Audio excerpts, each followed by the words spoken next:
வணக்கம். நிலமலை தொலைக்காட்சியின் நகர்வளப் பகுதி செய்திகளை வாசிப்பது மலைகளின் அரசி உங்கள் நீலமலை அன்பில். இன்றைய நகர்வளப் பகுதியிலே நாம் திரைப்படங்களை பற்றி ஒரு கண்ணோட்டம் என்ற பகுதியில் பார்க்கவிருக்கிறோம்.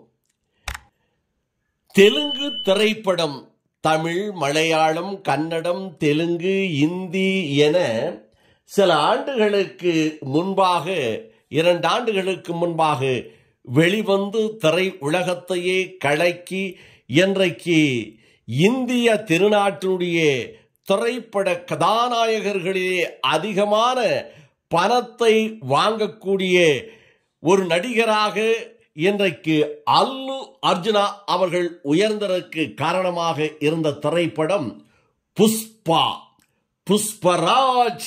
புஷ்பராஜ் என்ற தன்னுடைய பெயரை புஷ்பா என்று அந்த மீசையை முறுக்கி கொண்டு சொல்லுகின்ற அந்த டயலாக், அந்த வசனம், இன்னும் பாடல்கள், நடனங்கள், நடிப்பு, திரைக்கதை, சிறப்பான தொகுப்பு என்று இந்த புஷ்பா திரைப்படம் இந்தியா திருநாட்டில் பல்வேறு மொழிகளிலே வெளிவந்து மகத்தான வெற்றியை பெற்றது.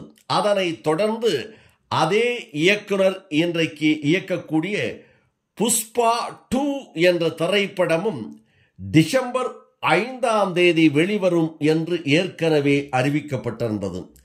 அதனால் அந்த படத்தை ஆவலோடு ரசிகர்கள் எதிர்பார்த்து கொண்டிருந்த வேளையில் தெலுங்கானா பகுதியில், ஆந்திரா பகுதியிலும் 4ஆம் தேதியே இந்த திரைப்படம் வெளிவரும் திரை அரங்கத்தில் என்ற ஒரு தகவல் தற்போது கிடைத்திருக்கிறது.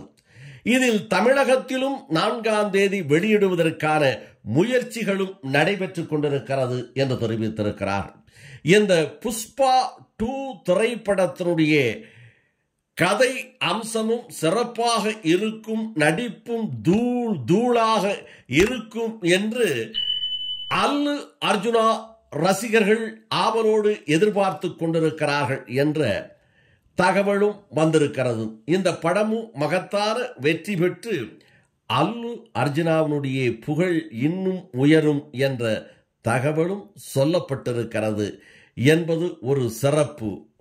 அல்லு அர்ஜுனா திரைப்படம் 4ஆம் தேதி 9:30 மணி திரை அரங்கத்தில் வெளியிடப்படும் என்ற தகவலும், அதே நாளில் தமிழகத்திலும் வெளியிடுவதற்கான முயற்சிகளும் இதனுடைய தயாரிப்பாளரும் இதனுடைய இயக்குனரும் முயற்சித்து வருவதாக தகவல் நமக்கு கிடைத்திருக்கிறது என்று தெரிவித்து நகர்வளப் பகுதியில் உங்களிடத்தில் வணக்கம் சொல்லி விடைபெறுவது என்றென்றும் உங்கள் நீலமலை அன்பில்.